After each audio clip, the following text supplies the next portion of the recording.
ओम दुम दुर्गाय नमः। स्वागत है आपका हमारे चैनल पर। आज है नवरात्रि का 5वां दिन और आज के दिन माता स्कंद माता की पूजा की जाती है, कथा सुनी जाती है। आज के इस वीडियो में हम स्कंद माता की कथा भी आपको सुनाएंगे और माता स्कंद माता को कौन से आपको फूल अर्पित करने हैं, कौन सा भोग लगाना है, आज के इस वीडियो में बताएंगे। बस वीडियो आपको अच्छा लगे तो आपको वीडियो को लाइक करना है और शेयर करना है, साथ ही साथ चैनल को भी सब्सक्राइब करना है। तो नवरात्रि के 5वें दिन आदि शक्ति माता दुर्गा के पंचम स्वरूप माँ स्कंद माता की पूजा अर्चना की जाती है। शास्त्रों के अनुसार माँ स्कंद माता भक्तों पर अपने पुत्र के समान प्रेम और स्नेह लुटाती हैं। ऐसी मान्यता है कि माँ की उपासना करने से नकारात्मक शक्ति दूर होती है और मनवांछित फल मिलने के साथ ही कार्यों में सफलता भी प्राप्त होती है। स्कंद माता की विधि विधान से आराधना करने से साधक के लिए मोक्ष का रास्ता भी सुलभ हो जाता है। ये भगवान स्कंद अर्थात कार्तिकेय की माता है, इसी कारण इन्हें स्कंद माता कहा जाता है। स्कंद माता स्वरूप में एक शेर पर विराजमान है और उनके 4 भुजाएं हैं। माँ की गोद में भगवान स्कंद अर्थात भगवान कार्तिकेय बाल रूप में बैठे हुए हैं। माँ की दाहिनी भुजा में स्कंद भगवान है। दाहिनी ओर की नीचे वाली भुजा में कमल का फूल है। बाईं ओर की ऊपर वाली भुजा वर मुद्रा में है और नीचे वाली भुजा में भी कमल का पुष्प माँ धारण किए हुए हैं। नवरात्रि के 5वें दिन स्कंद माता को केले का भोग लगाया जाता है। इस दिन केले की खीर, केले से बनी मिठाई, केले का हलवा माँ को भोग के रूप में अर्पित करना चाहिए। इसके अलावा फल, मिठाई, मिश्री या खीर का भोग भी लगा सकते हैं।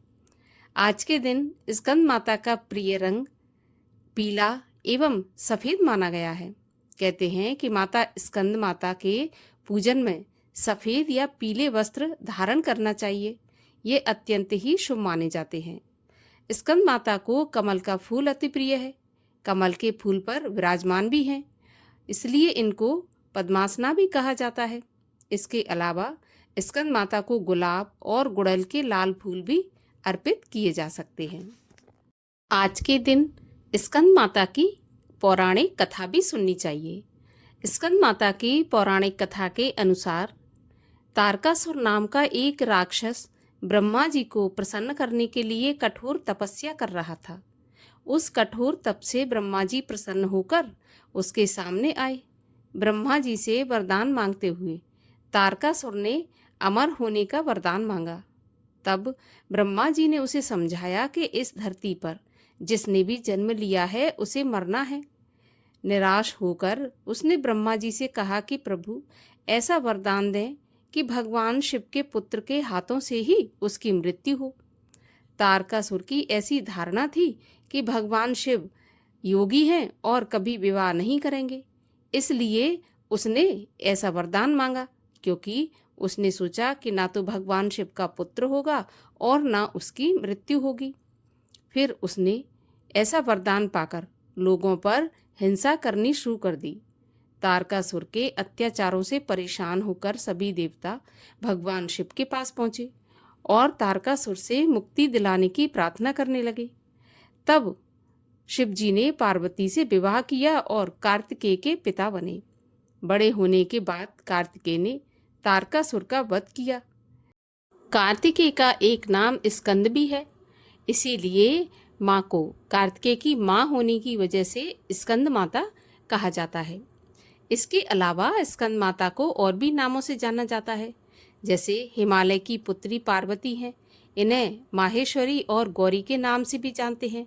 पर्वतराज हिमालय की पुत्री होने के कारण पार्वती कही जाती हैं। इसके अलावा महादेव की पत्नी होने के कारण इन्हें माहेश्वरी नाम दिया गया और अपने गौर वर्ण के कारण गौरी कही जाती हैं। माता को अपने पुत्र से अति प्रेम है, यही कारण है कि माँ को अपने पुत्र के नाम से पुकारा जाना उत्तम लगता है। ऐसी मान्यता है कि स्कंद माता की कथा सुनने या पढ़ने वाले भक्तों को माँ संतान सुख और सुख संपत्ति का वरदान देती हैं। और आइए अब करें स्कंद माता की आरती। जय तेरी हो स्कंद माता, पांचवा नाम तुम्हारा आता। सबके मन की जानन हारी, जग जननी सबकी महतारी। तेरी जोत जलाता रहूं मैं, हरदम तुझको ध्याता रहूं मैं। कई नामों से तुझे पुकारा, मुझे एक है तेरा सहारा। कहीं पहाड़ों पर है डेरा, कई शहरों में तेरा बसेरा। हर मंदिर में तेरे नजारे, गुण गाएं तेरे भक्त प्यारे। भक्ति अपनी मुझे दिला दो, शक्ति मेरी बिगड़ी बना दो। इंद्र आदि देवता मिल सारे, करें पुकार तुम्हारे द्वारे। दुष्ट दैत्य जब चढ़ कर आए, तू ही खंडा हाथ उठाए। दासों को सदा बचाने आई, भक्त की आस पुजाने आई। जय तेरी हो स्कंद माता, पांचवा नाम तुम्हारा आता। जय हो तेरी स्कंद माता।